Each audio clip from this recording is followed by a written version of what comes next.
Assalamualaikum warahmatullahi wabarakatuh. Perkenalkan, nama saya Putri Felicia Mamate, NIM 221326344, kelas B semester 1, Prodi D3 Rekam Medis dan Informasi Kesehatan. Dosen pengampu Bapak Henry Didiharto, Escape Nurse MPD. Di sini saya akan membuat tugas video anatomi fisiologi mengenai sistem respirasi atau pernapasan. Sistem respirasi adalah sistem yang membawa oksigen melalui jalan nafas kemudian ke alveoli yang kemudian akan mengalami difusi ke darah untuk ditransportasikan. Fungsi pernapasan yaitu mengambil oksigen yang kemudian dibawa oleh darah ke seluruh tubuh untuk mengadakan metabolisme. 2. Mengeluarkan karbon dioksida yang terjadi sebagai sisa dari metabolisme kemudian dibawa oleh darah ke paru-paru untuk dibuang. 3. Melembabkan udara.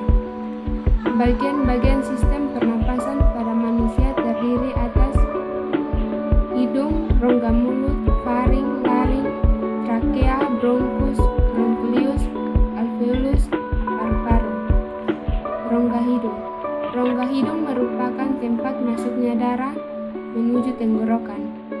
Rongga hidung mulai dari vestibulum pada bagian arterian ke bagian porternal yang berbatasan dengan nasofaring. Rongga hidung terbagi atas dua bagian, yakni secara longitudinal dan secara transversal. Rongga hidung terdiri atas vestibulum yang dilapisi oleh sel submukosa sebagai proteksi.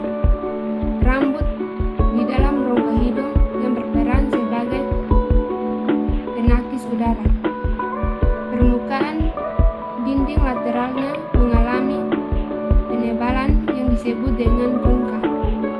Konka berfungsi sebagai proteksi terhadap udara luar karena strukturnya berlapis. Sel-sel yang berperan melemparkan benda asing keluar dalam usaha untuk membersihkan jalan nafas. Pada atap rongga hidung terdapat mukosa olfaktorius yang mengandung sel-sel penciuman dan terhubung dengan saraf atau nefrus olfaktorius. Sinus. Terdapat 4 rongga yang terhubung ke rongga hidung disebut dengan sinus parasenalis. Sinus parasenalis terdiri dari sinus frontalis, sinus ethmoidalis, sinus sphenoidalis, sinus maxillaris. Keempat sinus di atas dilapisi oleh mukosa yang memproduksi lapisan lendir. Mukosa sinus merupakan lanjutan mukosa rongga hidung sebagai radang pada rongga hidung dapat menjalar ke sinus. Faring. Bagian belakang dari rongga hidung dan rongga mulut berbentuk seperti tabung corong dan sebagai jalannya udara dan makanan. Merupakan tempat persimpangan antara jalan pernapasan dan jalan makanan. Bagian di mana pemisahan antara makanan dan udara terjadi.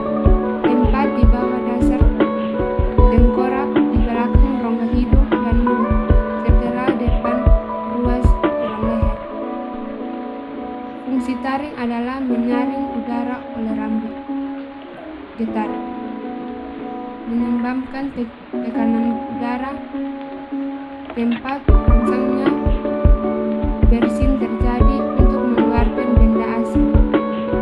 Laring adalah bagian saluran pernapasan. Bagian atas yang merupakan suatu rangkaian tulang rawan yang berbentuk corong dan terletak setinggi vertebrata.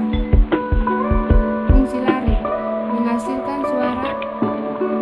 Laring memiliki organ yang disebut pita suara yang berperan sangat penting dalam pembentukan suara.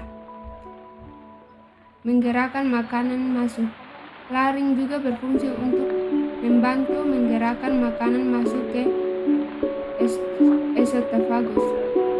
Trakea berbentuk pipa tabung, memiliki diameter sekitar 20-25 dan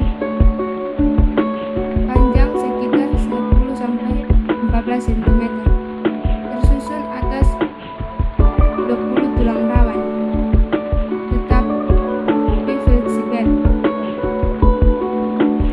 Terletak bersebelahan dengan esophagus, yaitu saluran pencernaan.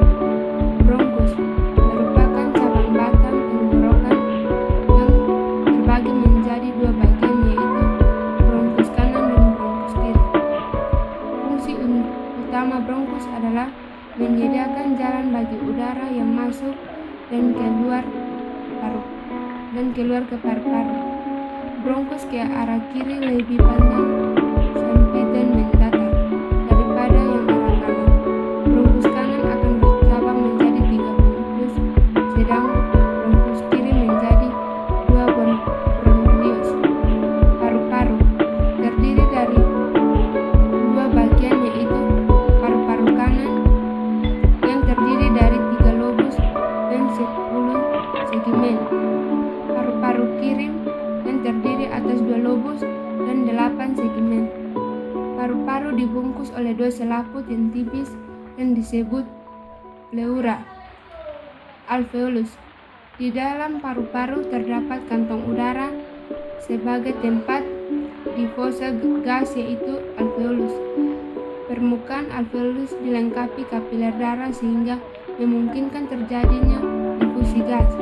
Merupakan saluran akhir dari sistem